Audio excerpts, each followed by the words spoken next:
New York socialist sweep, European heatwave record, healthcare fraud crackdown, and COVID origins documents. Greetings, humanity! Let's grok the news, starting with the most important story in the world today. Dateline, Geneva, Switzerland.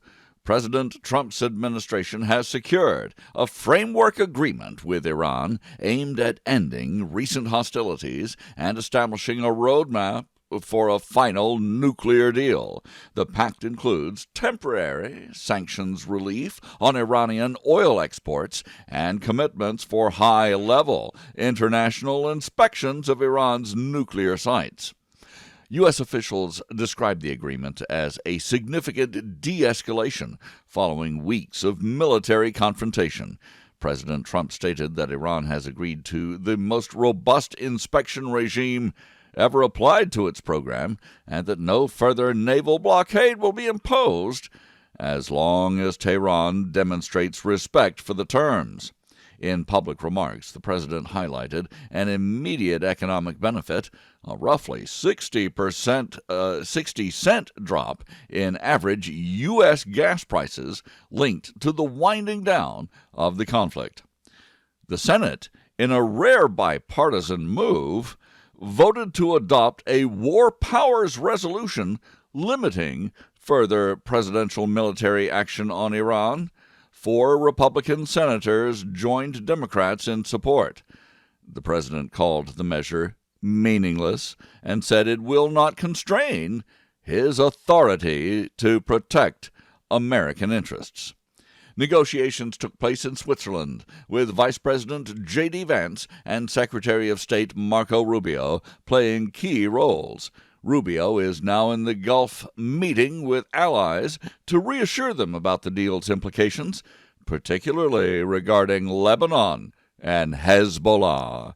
Iran's leadership has offered a different public interpretation, with officials calling the memorandum a declaration of U.S. defeat, while insisting that their missile program remains off-limits. Iran often says one thing and does another. In this observer's memory, you can't trust them. That is simply my opinion. The United Nations has begun evacuating approximately 11,000 stranded sailors from the Strait of Hormuz, where tensions had disrupted commercial shipping. Maritime experts warn that full implementation of the agreement will require careful verification, especially on nuclear access and potential toll disputes in the vital waterway. Domestically, the administration points to the deal as proof that strength produces results. Oil prices have fallen sharply in the past 30 days, easing pressure on American consumers and businesses, on consumers and businesses worldwide. Critics, including some congressional Republicans, the usual crowd, worry that the framework concedes too much too soon and leaves Israel exposed, particularly on Hezbollah's presence in southern Lebanon. Israeli officials continue operations against remaining Hamas and Hezbollah targets, despite the broader U.S.-Iran understanding. Prime Minister Netanyahu has emphasized that Israeli forces will remain in Lebanon as long as necessary to neutralize those threats. The agreement comes amid ongoing great power competition.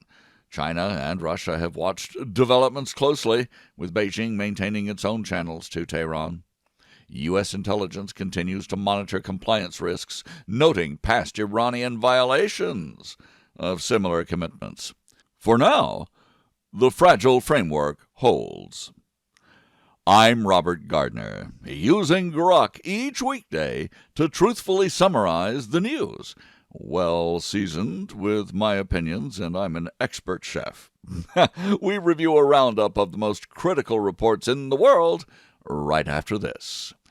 M.S. Gardner, my lovely wife, is author of Wolf's Bane, a dark, serious, modern take on an old fairy tale, a page-turning Southern Gothic story for adults.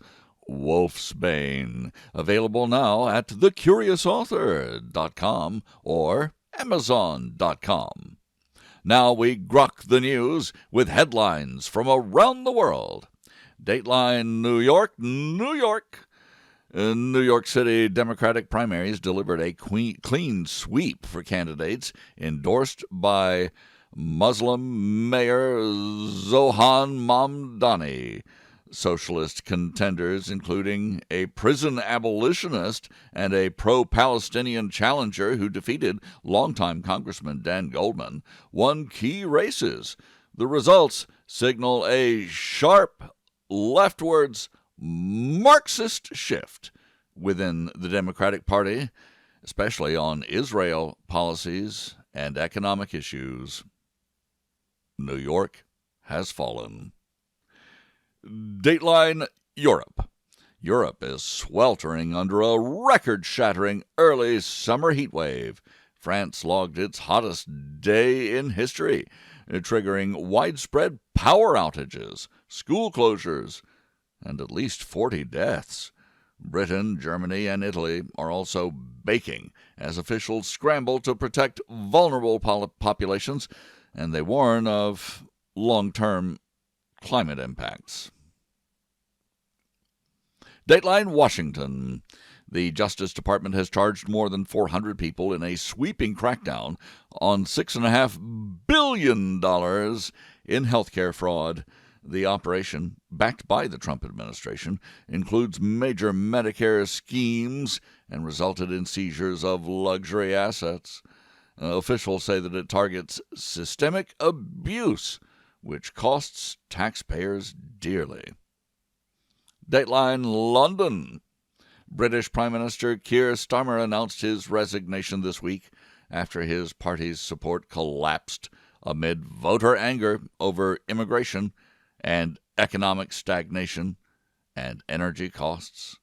Speculation is growing that Greater Manchester Mayor Andy Burnham could succeed him as Labour seeks to stabilize before the next national contest, many months away.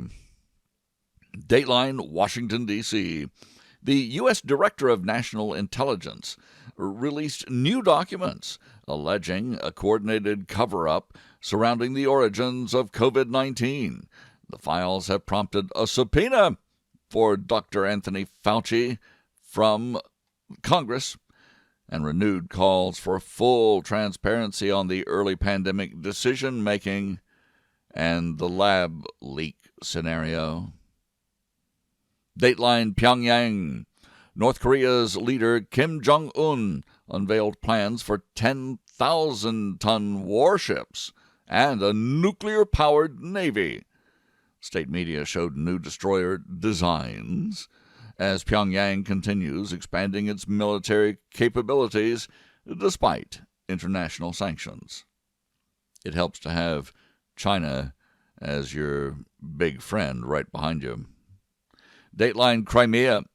Ukraine carried out fresh strikes on Russian-occupied Crimea, knocking out power in Sevastopol and prompting Moscow to pause fuel sales. Kiev says that the attacks degrade Russian logistics, while Moscow reports civilian casualties in the latest round of escalation. Dateline Beijing. China has claimed the world's fastest supercomputer title, displacing American systems for the first time in years. The development intensifies the technology race between Washington and Beijing in artificial intelligence and high-performance computing. Dateline Montreal. A shooting in a Jewish neighborhood of Montreal left 3 people dead, including the suspect, identified as a 25-year-old man from Alberta. Canadian authorities are investigating possible motives as the community mourns. The 25-year-old student, well, he has not been identified. Well, he has been, but they won't tell us his name. And that tells you the motive, at least in this observer's opinion. Dateline Paris. France has confirmed its first Ebola case in a doctor returning from a mission in the Democratic Republic of Congo. Health officials say that the patient is isolated, while Congo reports a record caseload in the outgoing outbreak. While yesterday they were saying more than 1,000 have come down with the deadly blood virus. Dateline, Washington, D.C. The U.S. Supreme Court issued several key rulings, expanding border enforcement powers and easing deportation processes for certain green card holders with criminal records. Justices sided with the Trump administration in multiple immigration-related cases. Another dateline from the nation's capital. Congress passed a major bipartisan housing affordability bill aimed at increasing supply and easing regulatory burdens. This legislation now heads to President Trump's desk as both parties claim progress on cost of living increases. Dateline, Jakarta. Indonesia and China are accelerating de-dollarization efforts through new trade and currency agreements. Jakarta officials say that the moves reduce reliance on the U.S. dollar amid shifting global economic alliances. Dateline, Los Angeles. A massive warehouse fire continues burning in Los Angeles, forcing air quality warnings and state of emergency declarations. Firefighters are battling wind-driven flames as officials assess damage to surrounding communities. The dateline is Texas. Texas Attorney General Ken Paxton maintains a strong lead over his Democratic challenger in new Senate race polls. The matchup is shaping up as one of the most watched contests ahead of the November midterms. Dateline, Toulouse, France. Airbus will inspect 16 of its A380 super jumbo jets after cracks were discovered on wing structures. The precautionary checks come as airlines manage safety protocols amid growing global travel demand.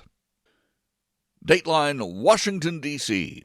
A federal judge ruled that SNAP food benefits can legally be used to purchase candy and sugary drinks. The decision by this lone, low-level federal judge blocks stricter nutritional limits that were proposed by the administration. Dateline, Jerusalem. Israeli forces conducted new strikes on Hamas rocket positions in Gaza and Hezbollah targets in southern Lebanon, despite broader regional diplomatic moves. Officials say that the operations will continue until threats are neutralized. And this dateline is, well, the World Cup itself. Cristiano Ronaldo became the first player to score in 6 different World Cups as Portugal advanced in the 2026 tournament. The Portuguese star answered critics with 2 goals in a dominating performance. And I thank you for listening. Please join me tomorrow to once again grok the news. I'm Robert Gardner. Godspeed and God bless.